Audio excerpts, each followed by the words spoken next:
Bonjour tout le monde, bienvenue dans ce 28e épisode. On était rendu au chapitre 7. On s'était arrêté genre à la prison là. Ouais. Michel est devenu un homme, ou une femme, enfin, il est ouais, devenu un homme. Et là, il est beaucoup plus satisfait avec sa nouvelle identité là.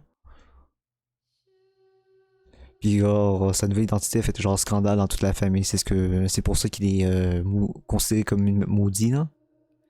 Si mes souvenirs sont exacts là. Ah, j'ai très hâte de lire, de poursuivre la suite là. Bref, ok, je disais donc.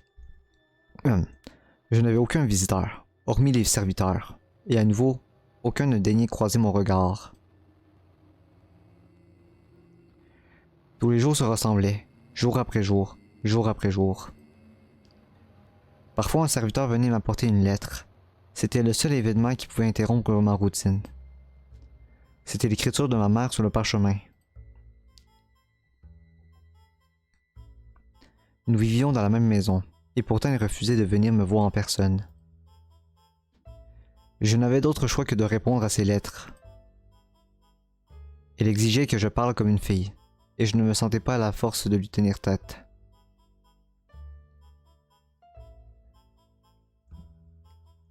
Il y avait toujours une certaine fébrilité dans ses lettres, comme si elle allait craquer à tout instant. Je fis donc comme elle me le demandait. Je signai chaque lettre du nom de Michel. Le nom de fille qu'elle m'avait donné à la naissance, un nom que je méprisais tant.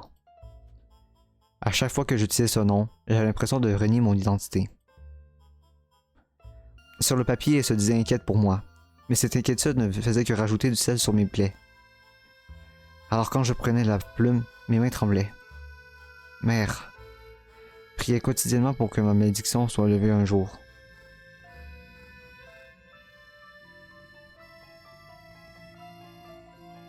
Suis-je maudit? Est-ce que cela pourrait expliquer les changements survenus dans mon corps? Il n'était pas dû au fait que je suis un homme. Il n'y a rien là. Qu'avait-elle voulu dire? Pourquoi m'avait-elle regardé avec autant de dégoût? Suis-je une abomination? Pourquoi? Je ne comprends pas. Quelqu'un, n'importe qui. Je vous en prie, aidez-moi! Quelqu'un, je vous en prie! Bon, j'espère que j'ai pas parlé trop fort. Ok. Voici votre souper.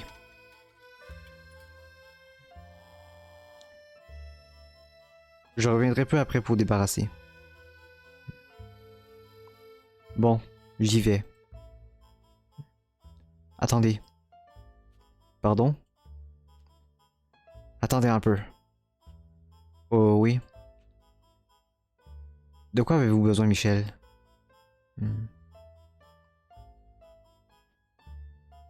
Êtes-vous un homme ou une femme? Je vous demande pardon.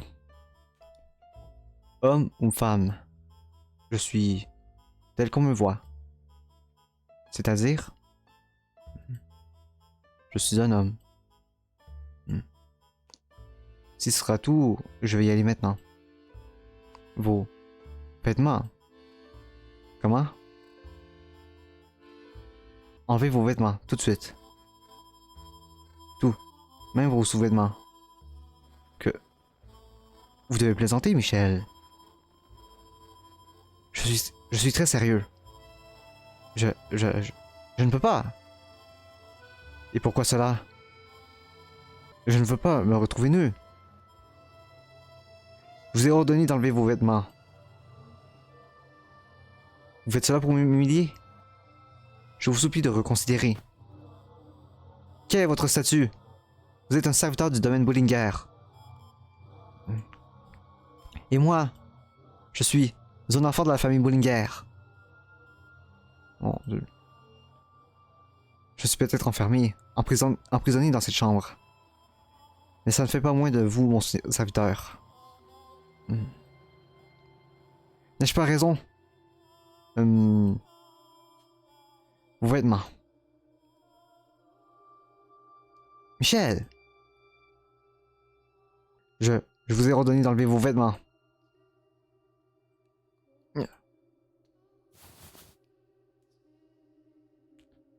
Je n'eus pas le plus petit soupçon de culpabilité en mon fort intérieur. Je ne ressentais aucune honte à agir ainsi. Il me fallait comprendre ce qu'Aimé voulait dire. C'était tout ce qui comptait. Je voulais découvrir la vérité. Sans me donner qu'il aurait mieux valu que je ne le sache pas.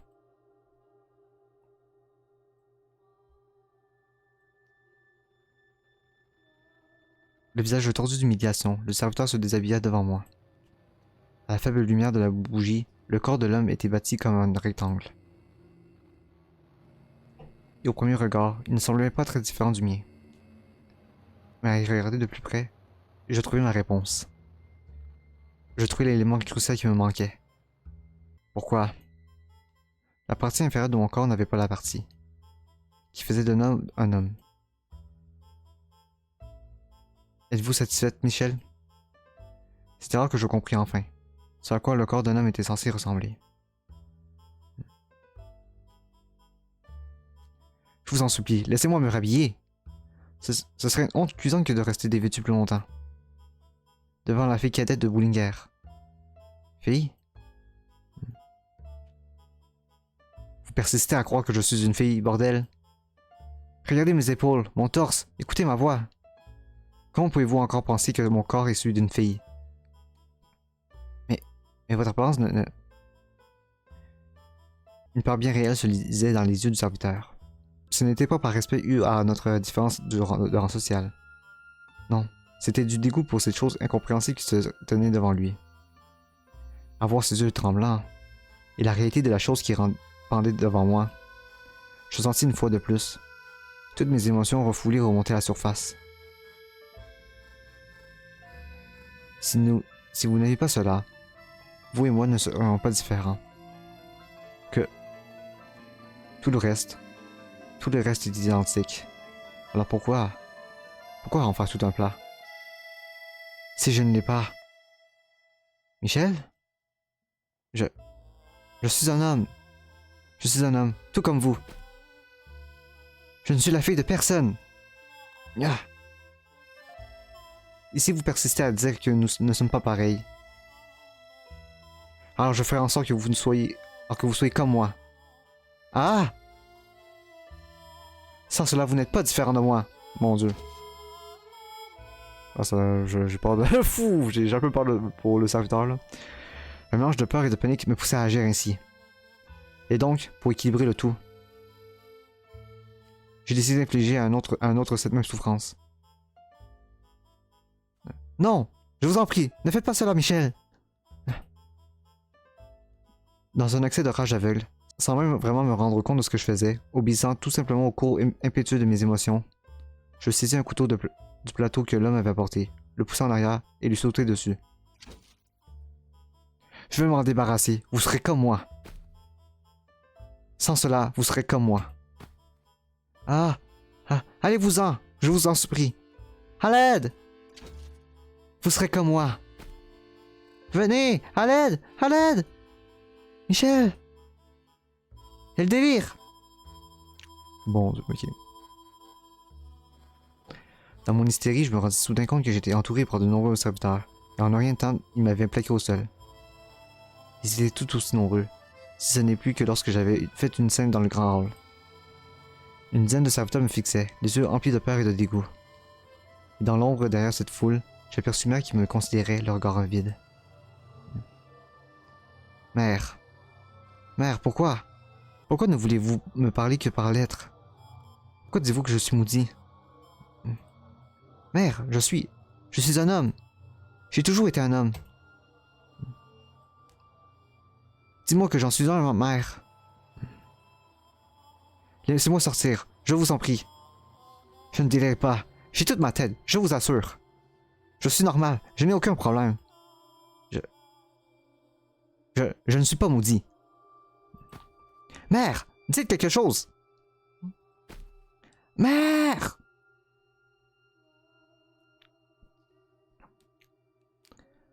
Après cet incident, je me retrouvais enfermé dans ma chambre à nouveau.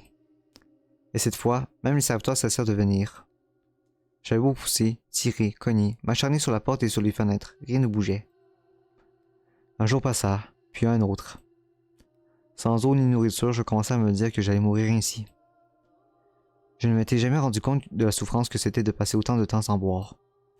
J'avais la gorge sèche et crevassée. J'avais l'impression qu'elle était en feu et je peinais à respirer. 2 jours. 48 longues heures. J'avais l'impression de devenir fou. Après 2 jours seulement, je n'avais plus que la peau sur les os et ma silhouette avait l'air anguleuse et desséchée à la faible lumière de bougie.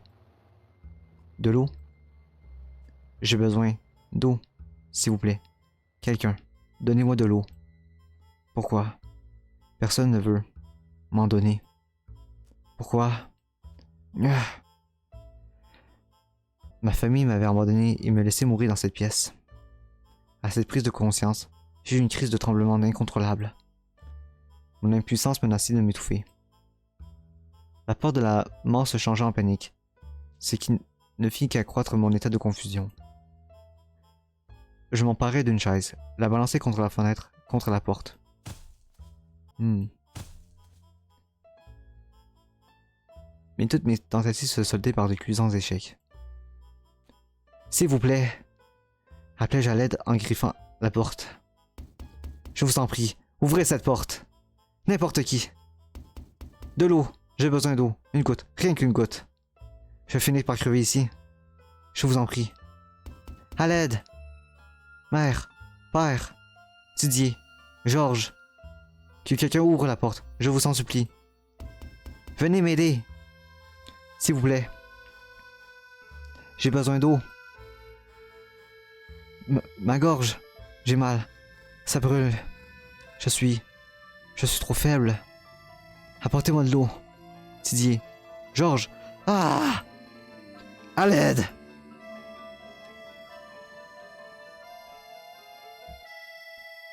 Pas une seule âme ne vint à ma rescousse. Sans eau ni nourriture, le 3e jour arriva, passa, puis vint le 4e. À ce stade-là, comme on peut l'imaginer, j'avais perdu toute dignité. Et je gisais, immobile, dans mes propres immondices. Tandis que mon corps se détériorait rapidement. Je m'accrochais pourtant au fol espoir que quelqu'un vienne ouvrir cette porte. C'était tout ce qui me restait. Parfois j'entendais des bruits de pas. À chaque fois que cela se produisait, je rassemblais toutes les forces qui me restaient, aussi maigres soient-elles, pour tambouriner la porte. Qui que ce soit, je vous en prie, ouvrez la porte. Je vous en supplie, qui que vous soyez. Mais mes supplices restaient lettres mortes.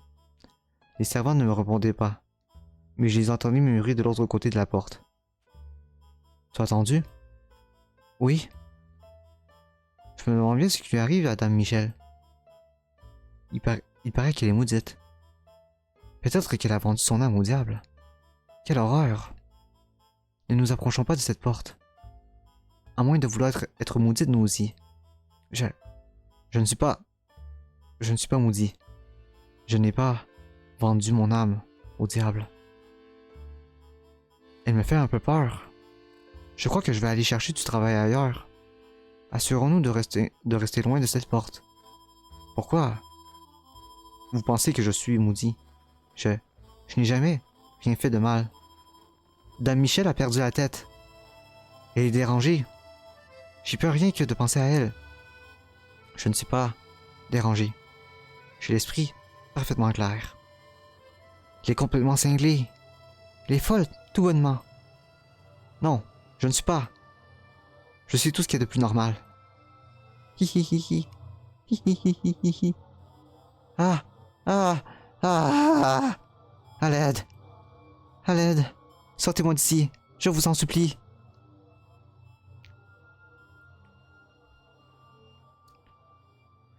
Le 5e puis le 6e jour passèrent. J'en étais arrivé au point où la mort me guettait d'un instant à l'autre. Je n'avais même plus la volonté nécessaire pour me tenir contre la porte. Non, je restais étendu sur le sol froid et j'entendais la faim. Je ne ressentais plus ni tristesse, ni colère, ni désespoir. Plus rien. Je n'étais plus qu'une coquille vide et desséchée. Je n'arrivais même plus à former une seule pensée cohérente. C'est pourquoi quand la porte que je désirais tant avoir ouverte s'ouvrit pour de vrai. Et que quelqu'un entra, s'approcha de moi, je fus incapable de réagir. Mon Dieu, quelle horreur! Hé, Tu n'es pas mort, j'espère. Je pense que ça doit sûrement être Georges. Là. Ah, Eh bien, voyez-vous cela? Moi qui craignais que tu ne sois plus en vie. Ah non, ok, c'est la... ok, non, c'est la voix d'Amy, ok. C'était la voix d'Amy.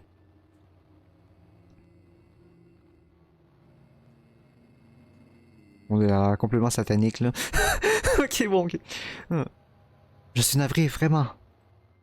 Je ne voulais pas te faire autant souffrir. Mais après ce que tu as dit devant toute la famille, j'étais quand même un petit peu énervé. Ah, ah. Je ne saisissais pas ce qu'elle disait. J'entendais seulement des borborignements. Je ne pouvais que lui répondre que par des gémissements. Depuis ta petite crise, les serviteurs ont tous peur de toi maintenant. Je me suis donc porté volontaire pour t'apporter la nourriture à leur place. Tout le monde était tellement reconnaissant. Je pense que plus personne ne t'aime. Peu à peu, mon esprit confus réussit à deviner ce qu'elle tenait entre les mains. Un plateau rempli de nourriture. L'odeur me parvenait enivrante. Ah, ah. Au début, j'ai simplement donné ta nourriture à un chat errant. Si seulement tu l'avais vu tout dévorer jusqu'au dernier morceau. Oh. Mais ce que je ne savais pas, c'est que les gens peuvent mourir en seulement quelques jours sans eau. Je n'ai jamais voulu te tuer. Je n'étais pas au courant, c'est tout. Tu m'envoies vraiment désolé. De l'eau. Mais tu es vivante. Pour quelqu'un d'aussi faible physiquement, tu es plutôt coriace. Si c'est pas fantastique, ça, il y a au moins une chose dont tu peux être fier. De l'eau. Qu'est-ce qu'il y a? De l'eau? Tu veux de l'eau? Attends, j'en ai juste ici. Ah, moi, je la sens vraiment pas, en tout cas, là. Elle prit un gobelet, de ses doigts délicats. Je levai faiblement les mains en l'air pour essayer de l'attraper. Elle se fendit d'un vilain sourire. Et le laissa tomber.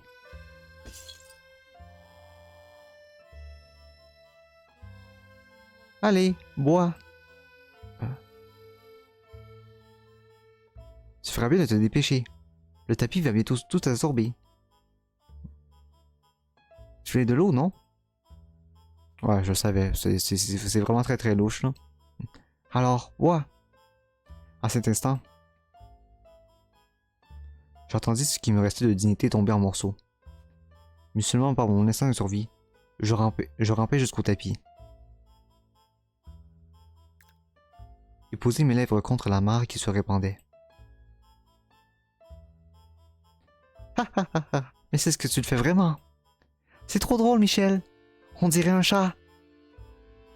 Non, les chats sont beaucoup plus gracieux. Ah, je n'en peux plus, tu me fais tellement rire! La fille d'une famille prestigieuse, les Bullinger, la pente de l'eau sur un tapis. Ah, j'aurais bien aimé avoir un peintre à mes côtés pour immortaliser ce moment. J'aurais pas avoir la voix d'une fille très vraiment satanique là, mais bon. Tu sais, je me rends compte que j'avais fait une bêtise, Michel. Je te promets de t'apporter ta nourriture à l'avenir. Je prendrai vraiment bien soin de toi. Hihi, on va bien s'amuser. Lorsque j'entendis son rire si enfantin et en même temps si profondément malveillant, à ce moment-là, je compris. J'étais son jouet à présent. Mon enfer ne faisait que commencer.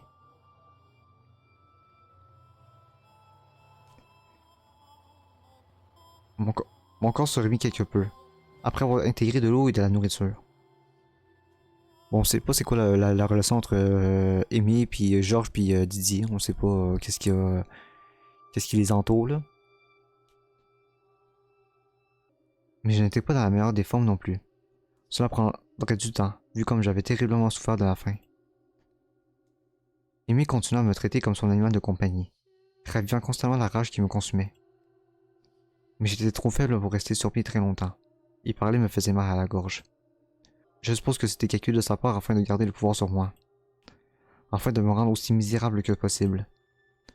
Elle avait toujours un petit sourire suffisant quand elle me regardait.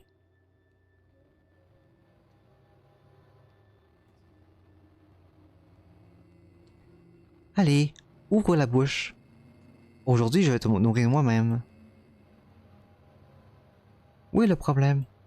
Si tu gardes la bouche fermée, je ne pourrai rien te donner. Peut-être que tu veux mourir de faim. Aimé, pourquoi tu fais ça? Pourquoi? Mais parce que c'est amusant, voyons. Ah. Tu t'es marié à un membre de ma famille, espèce de taré. Qu'est-ce qui te fait croire que tu peux me traiter ainsi, moi? Est-ce que tu veux dire que, comme je me suis marié, je suis d'un statut inférieur à toi? C'est vrai, tu as raison. Mais où veux-tu en venir? Tu penses que tu peux m'intimider avec ce genre de formalité? Aimé! Erk! Je préférais que tu ne prononces pas mon nom, si ça ne te dérange pas. Ça n'excuse en rien de la manière dont tu me traites. Quelqu'un. Didier ou Georges te le fera payer. Tu n'as pas un seul ami ici, Michel. Personne pour prendre ta défense. Et personne pour s'élever contre mes petits jeux avec toi. En supposant que d'une certaine manière tu puisses prévenir quelqu'un. Personne ne te croirait. Mensonge! Sais-tu seulement ce que les gens disent de toi? Ils disent que tu es devenue folle. Que tu as vendu ton âme au diable. Crois-tu honnêtement que quiconque puisse te faire confiance? Je ne suis pas fou. Pas si sûr. Tu m'as l'air vraiment atteinte. Ah! Eh bien dans ce cas, je prendrai la fuite. Je m'enfuirai loin de ce domaine. Et de toi. Tu penses que tu pourrais survivre à l'extérieur avec ton corps? Un Shainran a plus de force que toi. Jamais tu ne trouverais de travail. Je te donne une semaine, pas plus. Tu ne peux pas en être sûr. Peut-être que je m'en sortirai seul. Peut-être. Mais dans tous les cas, il est hors de question que tu sortes. Si tu essaies de t'échapper, quelqu'un risquerait par mégarde de te couper les jambes. Quoi? Mais pourquoi? Ce n'est pas moi qu'il faut demander. Peut-être parce que ta malédiction n'a pas été levée. Tu as de la chance qu'on te laisse vivre en premier lieu, tu sais. Et tu devrais te montrer reconnaissante envers moi de m'être porté volontaire pour m'occuper de toi. Personne d'autre ne voulait s'approcher de toi. Donc, si tu veux continuer à vivre, tu ferais bien de me témoigner du respect et d'obéir à tout ce que je te dirais de faire. Compris? Alors, le voilà donc ton vrai visage. Tu faisais juste semblant d'être respectable. Alors qu'en réalité, non seulement tu couches avec Didier, mais en plus tu es une femme tout à fait abjecte. Tu joues la comédie depuis que tu es arrivé. Oh, à t'entendre, je serais pire que les autres. Je suis tout à fait normal, merci bien. Tu trouves ça normal, ce comportement?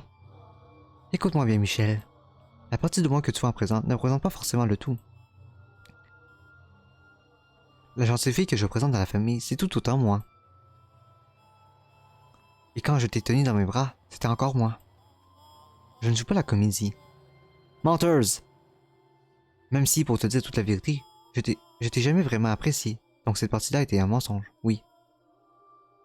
Si mère ne me l'avait pas demandé, je n'aurais même pas songé à me montrer amical avec toi. Aimé! Tu sais, la vie d'une femme noble est si ennuyeuse. Nous sommes tellement limités. Aucune place pour l'amour. Peux-tu vraiment m'en vouloir? Il se trouvait qu'il y avait un magnifique chevalier devant moi, libre comme l'air. Quelle raison aurais-je eu de ne pas en profiter? Je suis encore jeune. Laisse-moi m'amuser un peu, tu comprends? Ce n'est pas comme si les femmes avaient des tas d'occasions de se divertir autrement. Alors ce n'était pas Didier, mais toi qui l'as séduit, lui! Et tout aurait marché à merveille, si seulement tu avais gardé pour toi ce que tu savais. Non content de gâcher notre réunion de famille et d'endommager ma réputation, tu m'as en plus traité de pute. Et ça n'était pas très gentil de ta part, n'est-ce pas? Est-ce surprenant si je suis un tantinet blessé? Tu ne peux t'en vouloir qu'à toi-même, Michel. Je ne peux m'en vouloir qu'à moi-même? Comment oses-tu? Rien ne justifie ce que tu m'infliges. Ce n'est pas moi qui suis dérangé. Sale garce, tu es folle alliée, et n'essaie pas de prétendre le contraire. Maudite sois-tu. Oh là là, surveille ton langage. Tu n'es pas très gentil avec moi, Michel. Les filles ne sont pas censées parler comme ça, tu sais. Ah, je ne suis pas une fille. Tu es quoi dans ce cas? Je suis un homme. Un homme, ha ha ha ha, avec un corps pareil.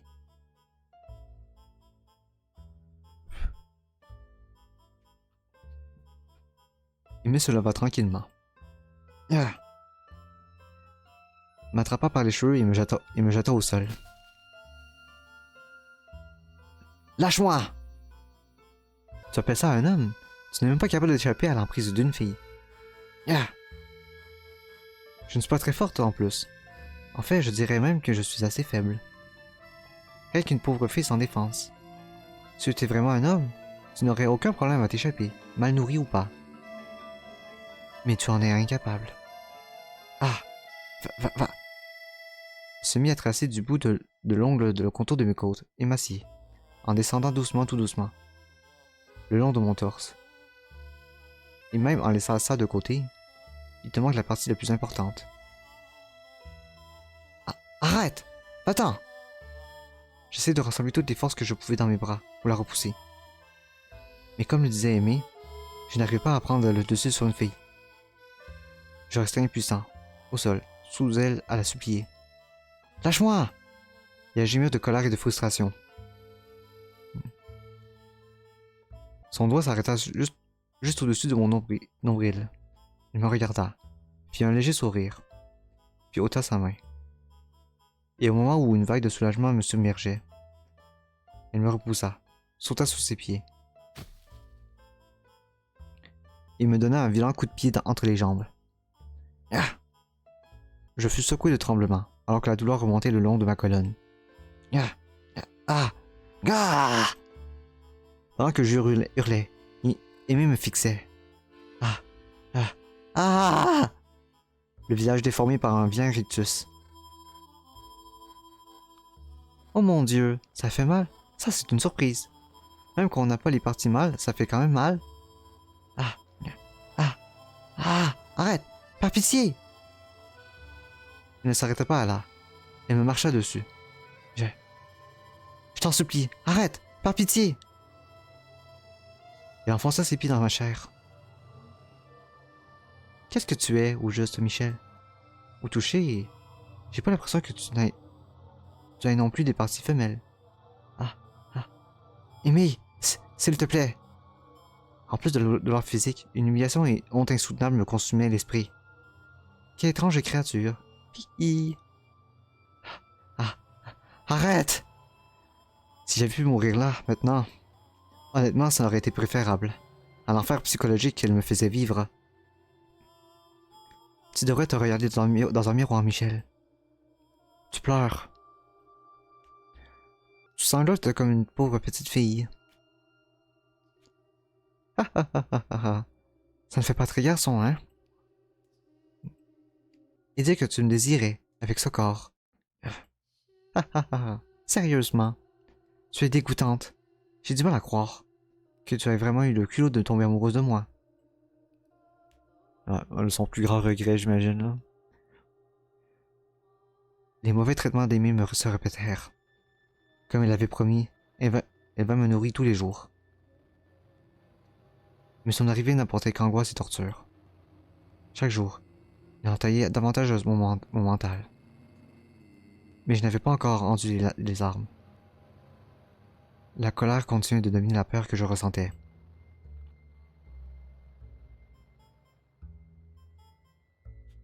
Environ une semaine après qu'Aimé a commencé à s'occuper de moi. Tu as été une gentille fille, Michel. Je t'ai apporté ton souper. Je vais le mettre juste ici pour toi. Quel est le problème, Michel? Ta nourriture est juste là. Elle va refroidir.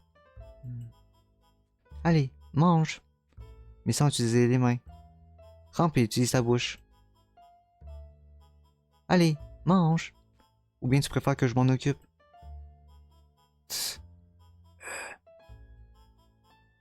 Pardon? Tu as quelque chose à dire? Tu... Je ne comprends pas un mot de ce que tu racontes, Michel. Si tu voulais bien manger, tu aurais assez de force pour parler. Tu... Hein? Je vais te tuer, mais...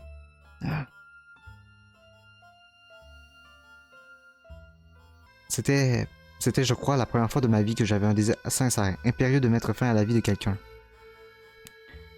Je voulais la voir morte, les mains et les jambes liées. Je me tortillais tant bien que mal jusqu'à elle. Et comme le chien qui voulait tant que je sois, je lui mordis le poignet. Ah! Ah!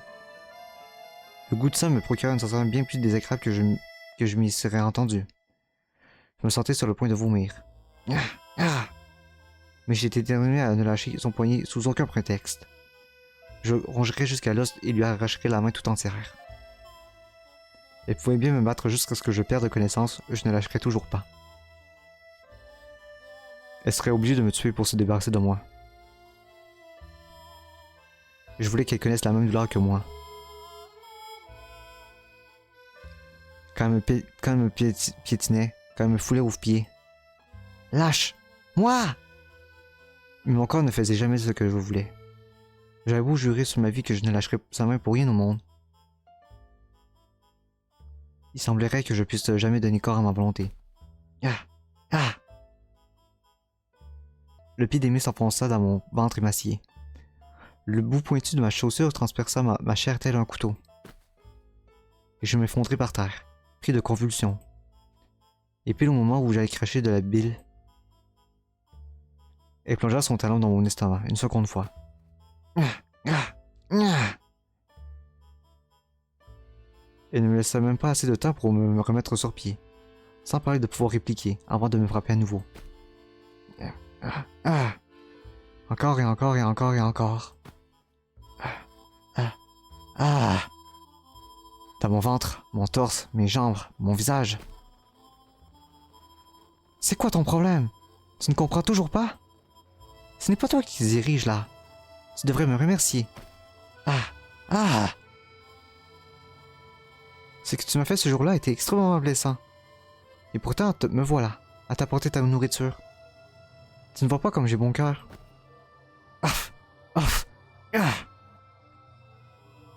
Alors, qu'as-tu gagné en me mordant, hein? Qu'est-ce qui te prend de faire une chose pareille? Luttant pour reprendre ma respiration, ma conscience s'éclipsant peu à peu. Je surpris le regard d'Aimé tandis qu'elle me se préparait à me donner un coup de pied. Un seul mot me vint alors à l'esprit. Démon. N'est-ce pas pitoyable? Tu ne peux même pas te défendre comme une fille? Je ne suis pas très forte. Je suis faible et fragile. C'est la première fois que je frappe quelqu'un. J'ai un contrôle absolu sur toi, Michel. Tu comprends ça, maintenant, non? Tu as retenu la leçon, n'est-ce pas? Je n'avais plus la moindre force. Ma langue et mes joues étaient déchirées. J'avais un coup de sang dans ma bouche. Comme il se croyait faible et il n'avait aucune expérience dans le domaine de la violence physique, il n'avait aucune limite. Un ignorant peut se montrer bien plus brutal, implacable, vicieux que quelqu'un d'aguerri. Je voyais tout rouge et je ne sentais presque plus mon visage. Un bruit bizarre et de gargouillement accompagnait chacune de mes respirations. Oh mon Dieu, qu'est-ce que je vais faire avec cette main? Elle me fait tellement mal. Je sais. Je veux dire à tout le monde que tu as fini par perdre complètement la tête. Et que tu as essayé de m'arracher la main. Ils se sentiront tous tellement mal pour moi. Je vois déjà les regards tristes de Didier et Georges. Ils ne vont... Tes frères, tu sais, ont abandonné tout espoir pour toi. Une sorte dérangée. Ça n'apporte que des ennuis. Tu sais ce que tu es, Michel? Tu es l'enfant du démon. Pourquoi? Était-ce moi le démon? Et pas elle? Pourquoi? Est-ce que personne ne me venait en aide? À bien des moments, je songeais à me mettre fin à ma vie. Mais à chaque fois que cela m'arrivait, des souvenirs des jours meilleurs me revenaient en mémoire. Du temps où mon corps ne s'était pas encore transformé. Où nous étions tous certains de notre bonheur. Et ces souvenirs chéris me rattachaient à la vie. Pourquoi les choses n'avaient-elles pas pu en rester là? Dans mon cœur, je n'avais pas du tout changé. Alors comment en est-on arrivé là?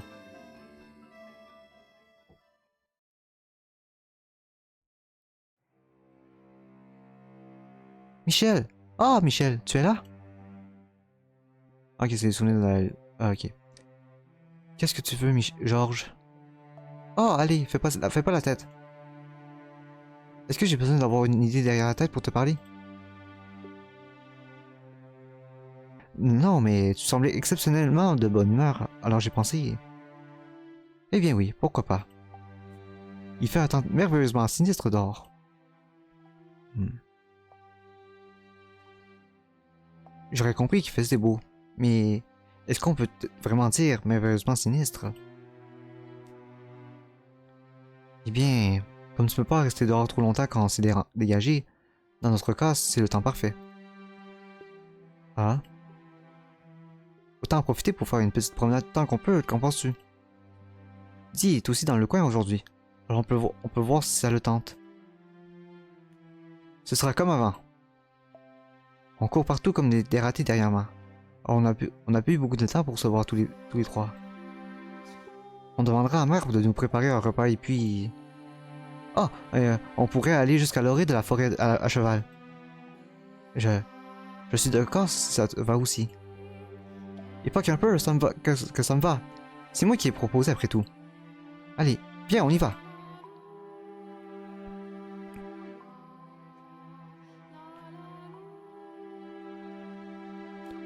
Une excursion, tu dis? Dans le mille, on saute sur les chevaux et on fonce vers la forêt. Ça fait un moment qu'on a plus fait ça. Alors je me suis dit, pourquoi pas? Je vois. Très bien. Si Michel vient, je ne vois aucune raison de refuser. Mettons-nous en route immédiatement. Oh, attends un peu. T'es en train de me dire que tu viendrais pas s'il y avait que moi? C'est Michel ou rien? Évidemment. Pourquoi diable irais-je chevaucher tout seul avec toi? Autant me noyer. Mais Didier, est-ce que par hasard je peux te demander un petit quelque chose? Vas-y, je t'écoute. Ça te dérange si je tiens les rênes du cheval? Oh, c'est tout? Je t'en prie. À toi l'honneur, je serai juste derrière toi pour m'assurer qu'il ne t'arrive rien. Mais je préfère te prévenir, mon cheval est assez capricieux. Si tu n'es pas douce avec lui, il va se montrer ombrageux rapidement. Mais je pense que ce ne sera pas un problème pour toi, Michel. Je serai prudente.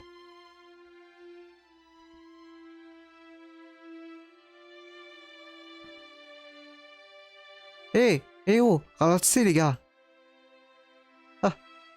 Ah, regarde-moi ça, Michel. Georges est encore tout là-bas, essayer de s'en sortir. Est-ce qu'on va un peu trop vite?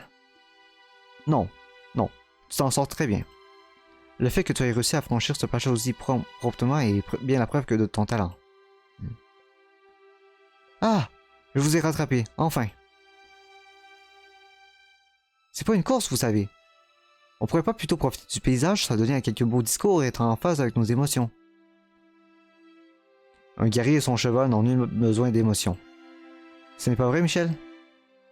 Très certainement, Didier.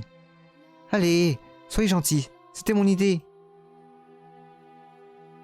Tu ressembles de plus en plus à ce bon vieux Didier, hein, Michel? Moi, en ce qui me concerne, je préfère que tu passes ton temps à admirer des fleurs, à danser avec des papillons ou à regarder un beau coucher de soleil tout en déclamant de la poésie. Plus d'émotion, ma chère sœur, et moins de barbarie. Mais les épées, les armures et les contes de chevaliers héroïques sont bien plus attrayants. Tu l'as laissé répandre ton venin en toi, Michel. Oh non, oh mon Dieu, je vais me retrouver avec deux crétins comme mon frère et soeur en deux temps trop mouvements. Comment est-ce que tu viens de m'appeler?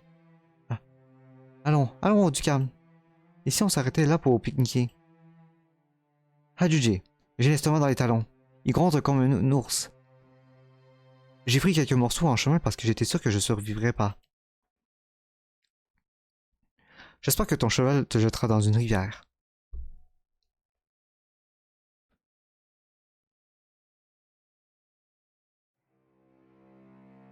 Là, on voit que genre Michel se sent un peu étranger là, avec cette image-là. Là.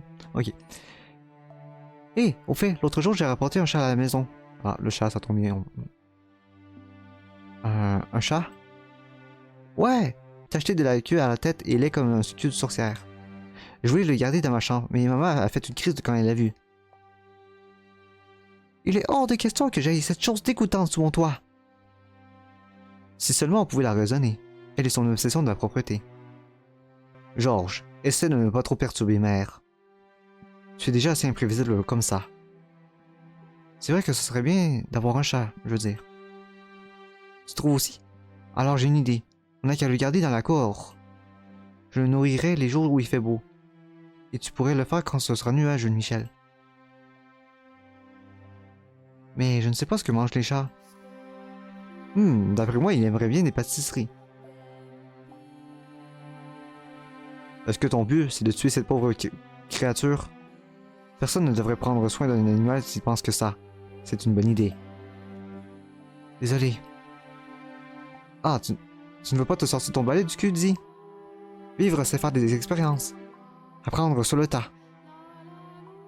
N'expérimente pas sur les animaux. Bon, si tu prends comme ça, t'as qu'à aider toi aussi. Tu garderas un œil sur nous pour t'assurer qu'on n'ait pas fait de bêtises. Et maintenant, t'essaies de m'entraîner là-dedans.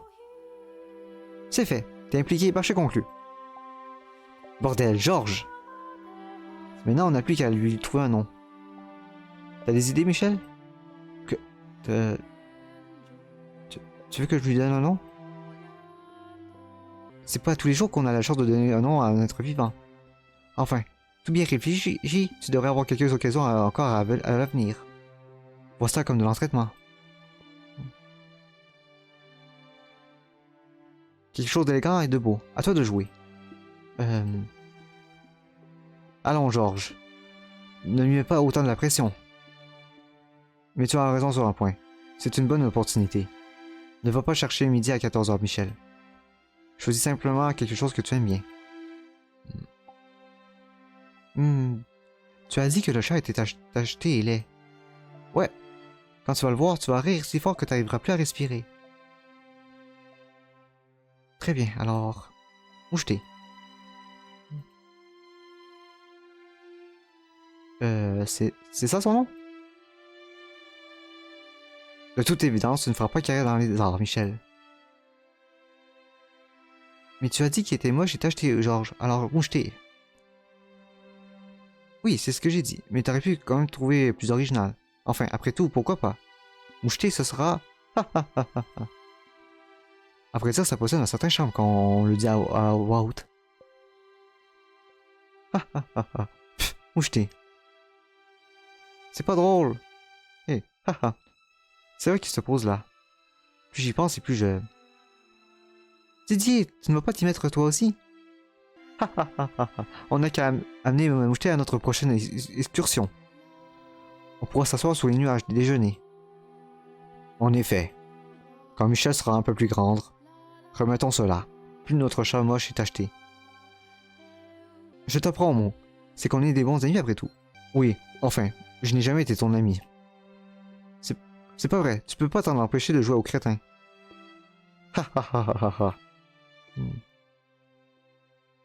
Bon, la fin des souvenirs joyeux, j'imagine. Ouais, c'est bien la fin, malheureusement.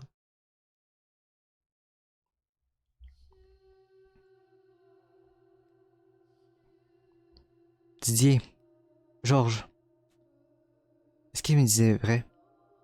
Vous pensez vraiment que je n'apporte que des problèmes? Oh, c'est vrai, faut que je reprenne la voix de Michel d'aujourd'hui, là. Bref, ok, bon. Euh, vous pensez que j'ai perdu l'esprit? Que je suis l'enfant du démon?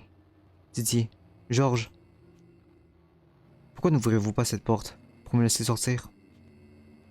Est-ce que j'ai vraiment eu ce jour-là des propos si terribles? Est-ce que vous m'en voulez aussi, comme Aimé? Didier, Georges, qu'est-ce que vous pensez de moi à présent?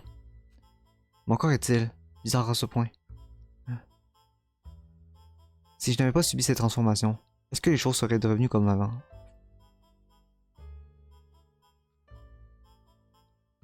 Est-ce qu'on aurait pu à nouveau retourner dans la forêt, parler de tout et de rien et prier bêtement comme on le faisait à l'époque? Si mon corps n'avait pas autant changé, je ne serais pas enfermé dans le noir comme je le suis. Quand bien même ce serait le cas, je ne voudrais pas être une fille. Si Dieu était descendu du ciel et m'avait proposé de me faire revenir une fille, j'aurais décliné son offre. Parce qu'au fond de moi, je n'étais pas une fille. Entre les mains d'Aimée, mon cauchemar ne s'arrêtait pas là. J'ai honte de l'admettre, mais elle me terrifiait. Chaque jour, je redoutais le bruit de la porte qui s'ouvrait. Pourtant, si je bloquais la porte avec un meuble, je perdais la seule source de nourriture qui me restait. Je n'avais aucun choix en la matière.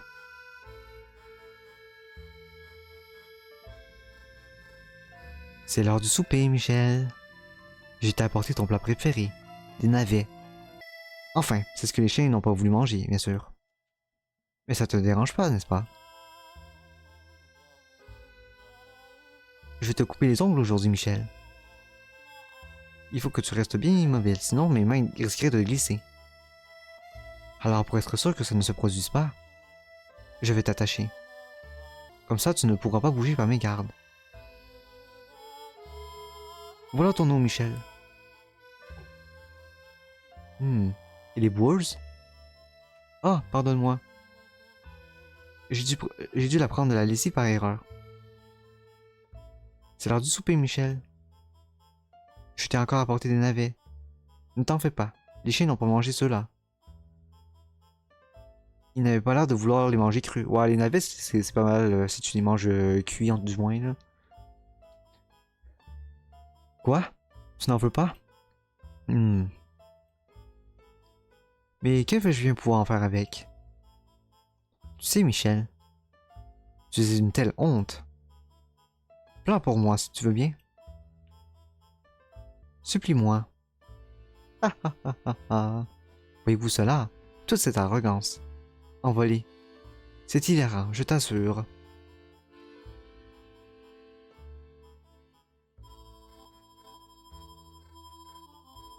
Elle fait tout ce qui était inimaginable pour me torturer, à la fois physiquement et mentalement. Pour être honnête, c'était assez impressionnant, dans le genre malsain, de voir à quel point elle arrivait à inventer des manières si différentes de me tourmenter. Et elle savait exactement ce qui me causerait le plus de souffrance. Mon corps, et l'écart entre ce que j'étais et ce que je pensais être. Elle prenait grand plaisir à me dire que je n'étais pas un homme. Et parfois, à me le montrer. Mais je ne pense pas qu'il soit nécessaire de décrire plus avant ce qu'il m'a infligé. Mon seul moyen de défense pour m'empêcher de m'effondrer complètement consistait à cesser totalement de parler, à cesser de lutter. Puis un jour, après 6 mois environ, il émit un sourire blasé et dit « J'arrête. » Et ce fut tout. En ravalant ma fierté et en cessant de résister, j'ai réussi à échapper à son emprise. Après son départ, les domestiques reprirent du service. J'étais toujours enfermé, mais désormais il y avait une certaine sérénité dans ma solitude. Je ne parlais à personne. Je ne croisais le regard de personne. Je ne faisais rien. Je vivais tout juste. J'avais beau avoir désormais la paix, je craignais quand même qu'Amy ne change d'avis. Je tremblais à la possibilité qu'un jour ce soit elle qui ouvre la porte. Mais par-dessus tout, je détestais. Je me prévisais le fait de vivre dans une telle peur d'une fille. J'étais submergé par une vague de haine envers moi-même qui faillit m'engloutir. Je faisais des cauchemars récurrents sur ce qu'Amy m'avait fait subir. Les blessures qu'elle m'avait infligées ne guérissaient pas, au contraire. Il empirait, il me rongeait jour après jour. Je commençais à perdre confiance dans ma propre santé mentale, entouré de ces ténèbres silencieuses, où je n'avais aucune notion du passage du temps. La limite entre le rêve et la réalité se faisait plus ténue. Je me retrouvais souvent en train de hurler ou de pleurer tout seul. Je me griffais la peau, je m'arrachais les cheveux, je faisais les 100 pas dans ma chambre, je cognais à la porte, criant à l'aide. Je hurlais encore et encore. J'étais l'image même de la misère qui suscite la pitié. La détresse absolue. Et chaque fois que cela me prenait, je suis sûr qu'il y avait quelqu'un de l'autre côté de la porte pour dire à mot couvert que la pauvre Michel avait perdu l'esprit. Au bout d'un moment, je renonçais complètement.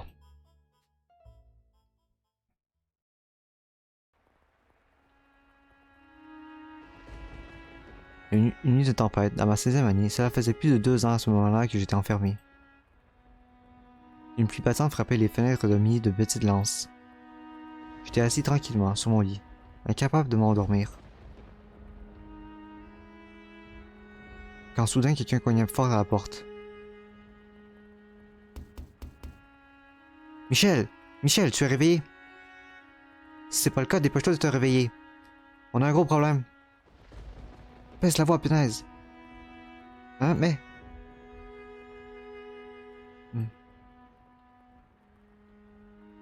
Quand j'ai entendu la voix de mes frères pour la première fois après si longtemps, j'ai cru d'abord une hallucination.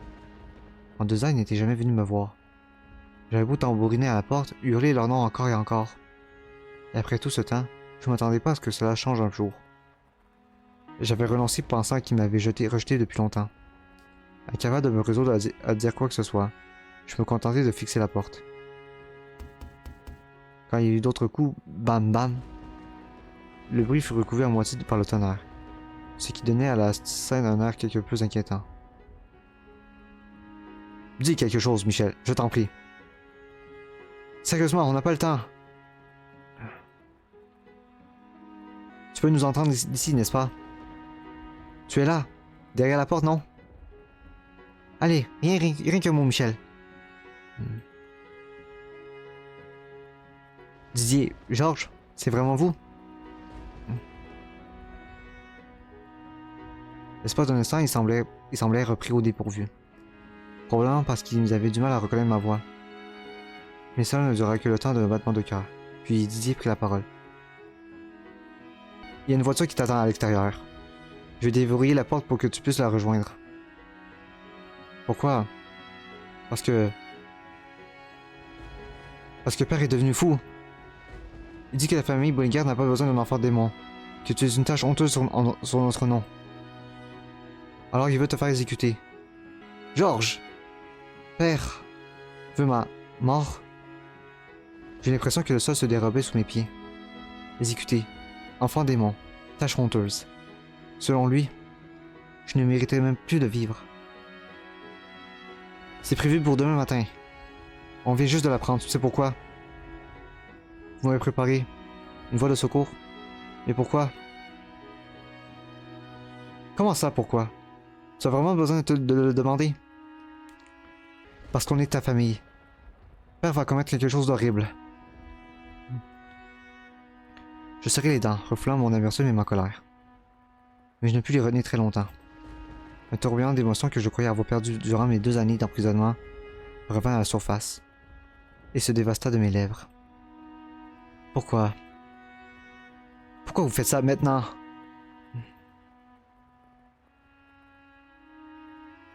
Si c'est vraiment ce que vous pensez, alors pourquoi est-ce que vous n'êtes pas venu me voir plus tôt? Ça fait 2 ans que je suis enfermé dans cette chambre. Avez-vous la moindre idée de ce que j'ai pu ressentir pendant tout ce temps?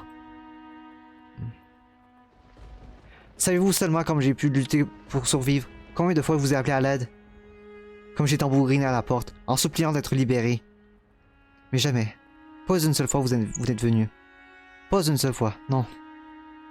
Michel, je vous fais peur, c'est ça? Vous pensez que je suis devenu fou? Que j'ai perdu l'esprit? Que j'ai vendu mon âme au diable, hein? Non, Michel, on ne... Alors pourquoi? Pourquoi vous n'êtes pas venu me libérer? Michel, non, nous... Ne pensons pas que tu as perdu l'esprit, pas du tout. Alors, c'est que vous ne vouliez pas me voir. Vous ne vouliez pas vous confronter à ce que j'étais devenu. Dis-moi que j'ai tort, Didier, Georges. Vous m'avez laissé ici, abandonné, pendant 2 longues années. Enfermé pour ne pas avoir à me voir. Je suis désolé. C'est juste que, tu sais, je suis vraiment très pris par mon art. J'ai reçu une tonne de commandes à la cour. Et Didier est un chevalier maintenant, tu sais. Alors ces expositions lui prennent tout son temps. Je suis vraiment désolé. Moi aussi. Je ne peux pas dire que tu as tort. Après ce qui s'est passé, je ne savais pas tellement comment j'étais censé me comporter avec toi. J'en suis toujours pas très sûr. Encore maintenant. Je savais que je devais trouver le temps pour y réfléchir. Mais je n'ai cessé de repousser à plus tard, dans l'espoir vain que le temps se chargerait de tout. Et pour cela, je te dois des excuses. Mais tu dois comprendre que je ne suis pas d'accord avec la décision de père. Je ne veux pas te perdre. Je ne pense pas que tu sois l'enfant du démon. Et Georges est du même avis. Aucun de nous ne veut te voir mort. Je suis d'accord sur toute la ligne, Michel. On n'a pas beaucoup de temps. Il faut qu'on te fasse sortir d'ici. Je me mordis fort la lèvre inférieure. Assez fort pour en faire sortir du sang. C'était ça, ou me mettre à pleurer. Il est un petit peu tard pour ça. Michel. Si tu ne t'en vas pas, il va te tuer. Si je ne suis ni un ange venu du ciel, ni l'enfant du démon, que suis-je, alors? Que diable suis-je? Ce que tu es un Bollinger. Tu es notre famille. Il n'y a rien de plus à comprendre. Je prie, pour que tu me pardonnes d'avoir détourné le regard aussi longtemps.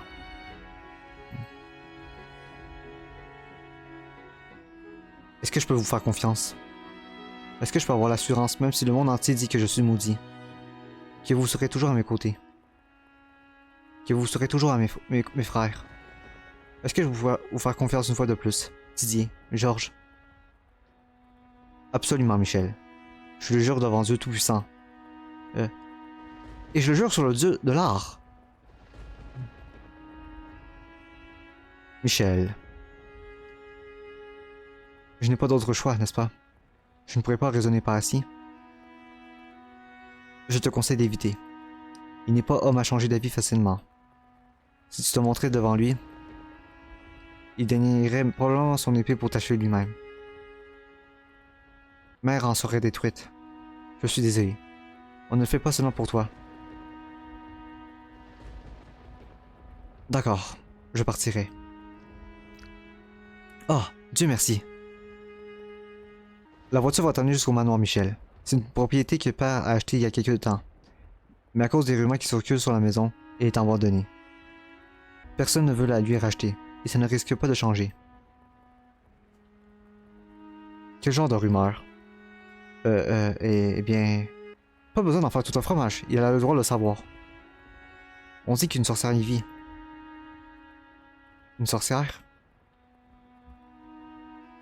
Personnellement, je pense que c'est un tissu d'absurdité. Je suis allé voir l'endroit et il n'y avait personne. C'était... un peu lugubre, c'est sûr.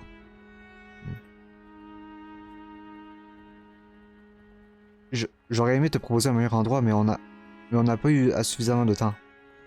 Ce sera seulement temporaire, Michel. Je ne peux pas te dire combien de temps ça prendra.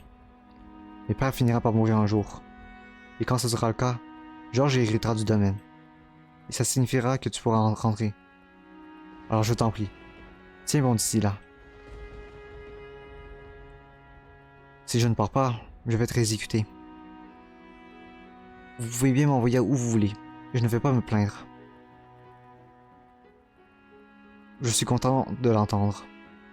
Je parlerai à père et m'assurerai qu'il ne soupçonne rien. On va s'arranger, ne vous en fais pas. En un mot comme en 100, papa veut simplement que tu divorces de la famille. Georges! Ah, désolé. C'était pas pour être méchant. Mais dans tous les cas, une fois que j'aurai repris le domaine, on sera tranquille. Tu seras reconnu comme étant un Bollinger. Je vois. Très bien dans ce cas. Est-ce que je peux ouvrir la porte maintenant? Attends un instant. Quoi? T'es toujours pas prêt? Non. Je ne porte aucun vêtement. Ah, oui, c'est logique, hein? Tu es grand comme moi maintenant, Michel. J'ai à peu près la même taille que toi, je crois. T'es plus grand que moi? Ben mince alors! Bon, je vais t'apporter quelques-uns de mes vêtements. Merci. Waouh, je crois que je ne t'ai jamais entendu dire merci naturellement, Michel. Ce n'est pas vrai. Du moins, je ne crois pas. Haha. À tout de suite. Prenez tous les deux le nécessaire pendant ce temps. Très bien.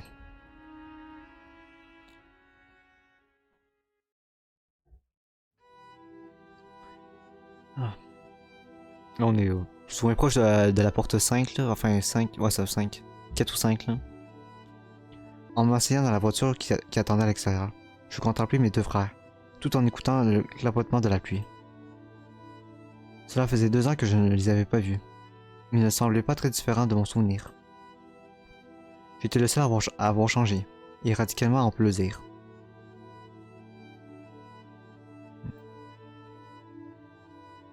En les regardant, je ne pouvais m'empêcher de me rappeler des jours anciens.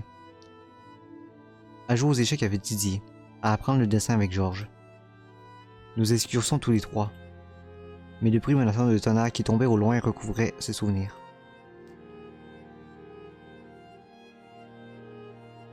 Le manoir est à quelques jours de voyage d'ici. Avec un peu de chance, la voiture ne sera pas trop inconfortable.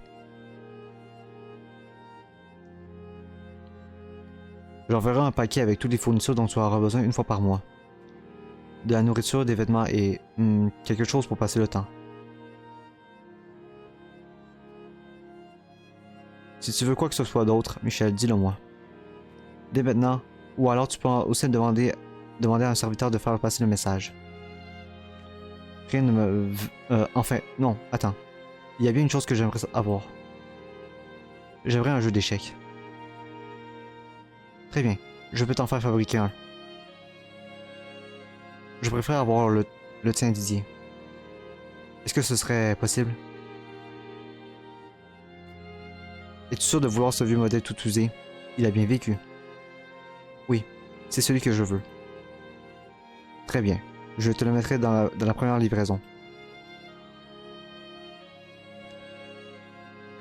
Je t'enverrai aussi quelque chose, Michel. Tout ce que tu voudras, dis-moi juste. Dans ce cas, j'aimerais de quoi dessiner. Je suis loin d'avoir ton niveau, d'être un artiste comme toi. Donc tu n'es pas obligé de prendre de la qualité. Bien reçu. Donc quelques toiles, et pourquoi pas du fusain. Quand tu seras de retour, je veux voir ce que tu en auras fait, d'accord? D'accord. Je sais que c'est déjà bien assez difficile pour toi, Michel. Mais je vais devoir te demander de faire quelque chose pour moi. D'éviter tout contact avec ceux qui te connaissent pas déjà. Alors, je ne pourrais parler à personne d'autre à part les serviteurs? En résumé, oui. Demain, le monde te croira mort. Donc, on ne peut pas se permettre que des gens découvrent ton existence. Surtout père. Fais-le pour moi, s'il te plaît. Cela fait 2 ans que je le fais déjà. J'ai perdu depuis longtemps tout intérêt pour les interactions humaines. Alors tu n'as pas besoin de me le demander. Très bien. Est-ce que quelqu'un d'autre saura que je suis vivant? Oui. Mère. En fait, c'était son idée. Ah oui? Elle t'aime, Michel. Vraiment. Maman est juste... Tu sais, elle a un peu de mal à accepter la vérité. Mais bon, même si elle n'est pas là pour te voir partir, je te garantis qu'elle ne veut pas ta mort. Elle veut t'avoir dans sa vie à mon nouveau. Je pense que Mère va t'écrire. Prends le temps de lui répondre, s'il te plaît. C'est une femme. Perturbée mais l'amour qu'elle te porte est véritable et inaltérable.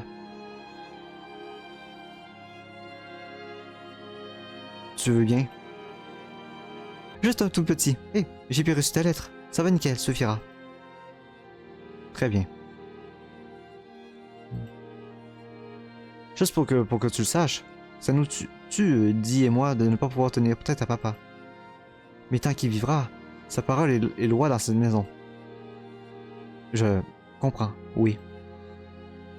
Et puis, on sait jamais, il pourrait partir plus vite que prévu. Dans une semaine, même, aussi mort que la vie sociale de Dee. Tabarnak, man. N'a pas honte, enfin? Ah, fiche-moi la paix, je suis fâché. Il est allé beaucoup trop loin. Et dès qu'il aurait traîné ses fesses jusque dans l'au-delà, tout sera permis. Surprise! Michel est en vie. Oui, j'imagine. D'ici là, on se charge de tout. Demain, on va livrer la performance de notre vie. On va pleurer comme deux gros bébés tout en riant que sous cap. Tu me pardonneras si j'ai du mal à me fier à toi et à ta langue bien pendue. Puf, je ne suis pas stupide, je sais que c'est important. Même Amy se doutera de rien. Amy. Ouais, mais elle ne doit pas savoir. Ça va trister, ça c'est sûr, mais moi il y a des gens au courant mieux que ça vaut. Quand Georges prononça son nom, tout mon corps, à ma grande honte, se pétrifia. Ça faisait 1 an et demi qu'il m'avait fait vivre en enfer. Mais le moindre petit détail restait gravé dans mon corps et dans mon esprit. Il n'y avait aucune chance qu'elle soit ne serait-ce qu'un tout petit peu triste d'apprendre ma mort. Et pouvait bien prétendre le contraire, je savais qu'elle serait totalement ravie de cette nouvelle. Mais Georges n'avait visiblement pas encore découvert ce qui se tapissait sous son masque. Oh mon dieu. Ah, j'ai vraiment pitié de lui, mais en tout cas là, je sais que vous étiez proches. Hein? T'as peur de sa réaction, c'est ça? Quoi? Il a pris du soin de toi pendant 6 mois à peu près, non? Quand tu refusais de voir les serviteurs. Que... À ce qu'on m'a dit, t'as failli quasiment mourir à l'époque. Bon, je pense que c'est déjà genre le changement musical juste pour changer un peu l'ambiance. Tu faisais même de manger s'il n'était pas dans le coin. Mais qui diable t'a raconté ça? Que... C'est pas ce qui s'est passé? Il s'est passé quelque chose entre vous deux, Michel? Amy n'a jamais rien. Non. Laisse tomber. Ah, dommage. Je ne peux pas leur dire. Je n'arrive pas à mettre de mots ce que j'ai subi. J'ai trop honte. Surtout devant mes frères. Georges, comment ça se passe pour Amy et toi? Tu te fais toujours du mourant pour ce qui s'est passé il y a 2 ans? Enfin, c'est sûr à l'époque ça n'allait pas bien du tout. J'étais tout content de m'être trouvé une jolie petite femme, et voilà que je découvre qu'elle va être avec quelqu'un d'autre. J'en ai pleuré pendant des semaines. Ah, oui. Désolé. Mais au fond, tu sais, c'est pas une mauvaise fille. On fait des bêtises quand on est jeune. Une fois que les scandales ont éclaté, elle s'est montrée sous un nouveau jour. Elle a commencé à se montrer toute dévouée comme jamais, et bon. C'est dur de ne pas lui pardonner une petite erreur comme ça, quand elle fait autant d'efforts pour se rabibocher avec moi. Enfin, l'excuse de l'âge ne marche pas pour Dee. Pendant 1 an à peu près, les choses ont été vraiment compliquées entre nous. Je ne voulais même plus le voir. Mais au bout de compte, on fait partie de la même famille. On peut tout surmonter. En plus, comme t'as tout déballé, ça me permet d'avoir quelque chose contre Dee quand j'en ai besoin. au bout du compte, je ne suis pas à plaindre. Alors, tu dirais que tu es heureux, Georges? Ouais, bien sûr. Tu vas peut-être pas me croire, mais je suis vraiment amoureux d'elle. C'est dur de ne pas aimer une fille comme elle aimée. Je vois. Tu te sens toujours aussi mal pour ce qui est arrivé, pour ce qui s'est passé il y a 2 ans? Alors elle continue à jouer à la petite gentille fille pour Georges et Didier. Personne ne sait. Qui est en réalité sadique, un véritable démon. Il n'y a rien de moins fiable au monde qu'une femme qui passe son temps à sourire. Mais si Georges pense qu'il est heureux, je ne peux pas lui enlever ça. Michel? Oh, oui d'ailleurs, je m'en veux vraiment d'avoir perdu le contrôle et de m'en être pris à vous. Cela arrive à tout le monde. En fait, tu pourrais te permettre de faire un peu plus de bruit et de tapage. Et tu pourrais... Parce que je suis mal à l'aise en société. Tu es au courant? T'as un côté sacrément méchant, hein, dis. Ah. Je suis heureux d'apprendre que vous vous entendez toujours bien. Je n'avais pas pour intention de vous dresser l'un contre l'autre. On sait, c'est moi qui porte la responsabilité. Je tiens à ce que tu saches, Michel, que même si ta transformation a été trop difficile à accepter pour mère et pour père, en temps voulu, tout reviendra comme avant, exactement comme ça a été le cas pour Georges et moi. Rien de tout cela n'est de ta faute. Ce n'est qu'un malheureux contretemps. Et Dieu est un peu crétin aussi. Tâche de ne pas oublier que je suis tout de même chevalier Georges. En temps voulu? En temps voulu. En parlant de ça, je crois qu'on n'a rien oublié. Je veux dire au cocher de se préparer à partir, d'accord? Didier. Oui? Dis-moi la vérité. Est-ce qu'un jour, on se reverra tous les trois? Qu'est-ce qui te fait dire cela? Bien sûr qu'on se reverra. Ça, notre dernière réunion de famille? Aucune chance. Une dernière question alors. Oui. Suis-je votre frère? Ben oui, regarde-toi. Tu ressembles pas vraiment à une sœur. Alors ouais, pour moi, c'est le cas. Je vois. Eh bien, au revoir. Adieu. Puisse Dieu t'accorder une bonne santé d'ici à nos retrouvailles. À la prochaine fois, Michel. Adieu. Avant que je parte pour de bon, ils me serraient fort dans leurs bras. D'abord Didier, puis Georges. La chaleur que je ressentais dans leurs bras, dans les bras de ma famille, se répandit doucement à travers mon corps gelé, ce qui rendait d'autant plus difficile la séparation. Les roues de la voiture claquaient contre la route pavée, humide. Je passais la tête par la fenêtre et les regardais devenir des points minuscules. Debout sous la pluie, juste à ce qu'ils aillent complètement disparu. J'avais le cœur serré. Chaque lueur d'espoir que j'éprouvais pour ma nouvelle vie était contrebalancée par un degré d'égal d'incertitude et d'obscurité. Arrivais-je un jour à rentrer à la maison? Et si c'était le cas, est-ce que les gens continueraient à m'appeler l'enfant du démon? Le devoir d'écrire à mère était également un fardeau inconfortable sur mes épaules. Rien que de penser à être obligé de jouer à la fille pour elle. Ça me rendait malade. Georges avait fait comme si de rien n'était. Mais ce n'était pas si facile. Il ne suffisait pas de faire semblant, ça allait plus loin. Didier avait dit qu'avec le temps les choses changeraient. Mais comment pouvait-il en être certain? Que ces changements seraient pour le mieux. Les roues en bois tournaient, me transportaient au loin, jusqu'à ce manoir maudit. Bon.